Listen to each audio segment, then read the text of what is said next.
शिव जी ने नागराज को मदलसा पुत्री के रूप में प्रदान की। जैसा मैं नीतू पांडे यूट्यूब चैनल पर आप सबका स्वागत करती हूँ। इस कथा का वर्णन मार्कंडेय पुराण में मिलता है। इसका एक वीडियो राजकुमार का मदलसा से विवाह मेरे लिंक पे मिल जाएगी। इसे आप देखेंगे तो बाकी बची हुई कहानी आपको समझ में आ जाएगी। प्राचीन समय की बात है। शत्रुजित का पुत्र ऋतध्वज हुआ करता था। वह बड़ा ही दयावान और कोमल हृदय का एवं पिता का आज्ञाकारी राजकुमार था। इसी व्यवहार के कारण ऋतध्वज से भी सभी प्रेम किया करते थे एवं मित्रता का व्यवहार बनाना चाहते थे। ऋतध्वज बहुत बलवान और उच्च कोटि के गुणों वाला बालक था।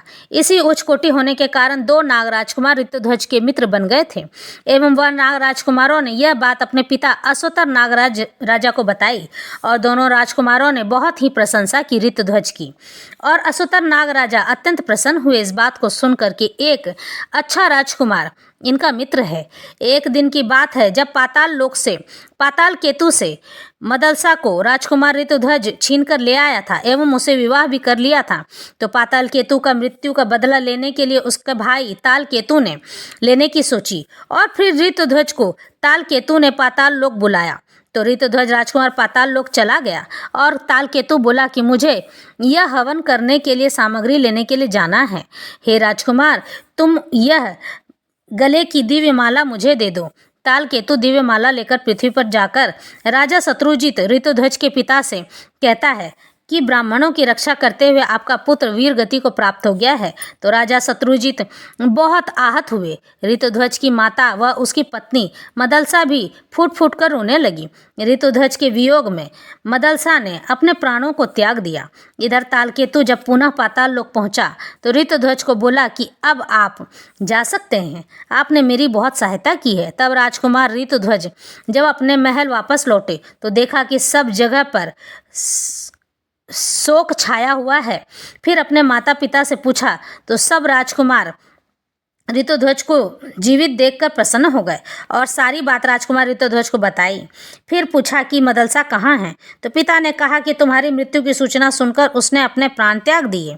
तब ऋतध्वज बहुत ही दुखी हुए एवं प्रतिज्ञा की कि मैं कभी मदलसा के सिवाय किसी दूसरी स्त्री का वरण नहीं करूँगा।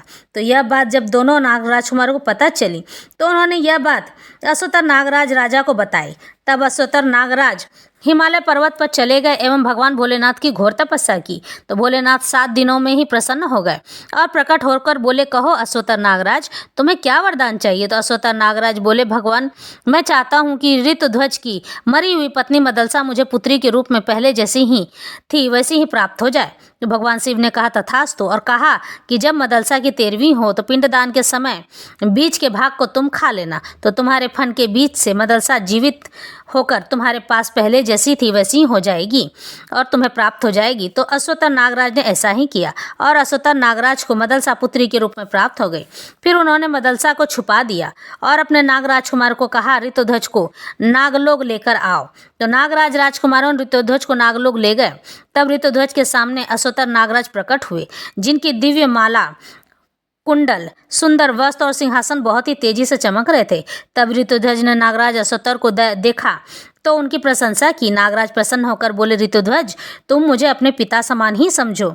जो इस पृथ्वी पर दुर्लभ हो मांग लो, धन, सोना, चांदी, हीरे जवाहरात या फिर कोई दिव्यास्त्र। तो ऋतध्वज ने कहा, हे पिता समान नागराज, मैं सब चीज़ों से युक्त हूँ, मुझे कुछ भी नहीं चाहिए। तो नागराज ने कहा, हे पुत्र समान ऋतध्वज, संकोच न करो, जो चाहो मांग लो। तो राजकुमार ऋतध्वज ने मदलसा को मांगा। फिर अश्वतर नागराज ने अपनी पुत्री जो छुपाई थी वह ऋतध्वज को लौटा दी। कहा, यह तुम्हारी पत्नी मदलसा ही है। मदलसा को पूर्व जन्म का सब कुछ याद था।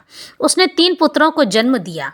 इस तरह से भगवान शिव ने नागराज को मदलसा वापस की थी।